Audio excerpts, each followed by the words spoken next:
আসন্ন ত্রয়োদশ জাতীয় সংসদ নির্বাচনে বরিশাল-৫ আসনের গুরুত্বপূর্ণ প্রার্থী ও ইসলামী আন্দোলন বাংলাদেশের সিনিয়র নায়েবে আমির মুফতি সৈয়দ মোহাম্মদ ফয়জুল করিমের জমা দেওয়া হলফনামায় উঠে এসেছে তার ও তার পরিবারের বিপুল সম্পদের তথ্য।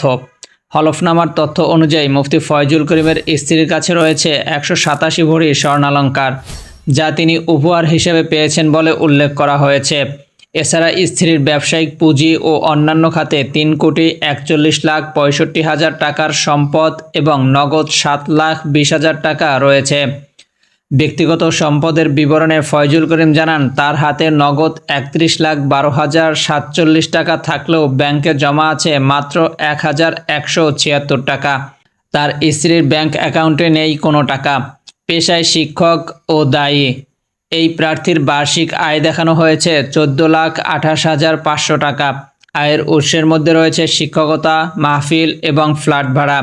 স্থাবর সম্পদের ক্ষেত্রে তার ২,৪৩৬% কৃষিজমি সহ পৈতৃক সূত্রে পাওয়া দোকান ও অ্যাপার্টমেন্ট রয়েছে, যার বর্তমান বাজার মূল্য ৩,১৫,০০,০০০ টাকার বেশি। এছাড়া তার নামে একটি রাইফেল এবং ৩টি মামলার তথ্যও হলফনামায় উল্লেখ করা হয়েছে। ২০২৫-২৬ অর্থবছরে তিনি ৯৬,৪৭৫ টাকা আয়কর জমা দিয়েছেন। Mahadi Hasan, desk report, MT Times.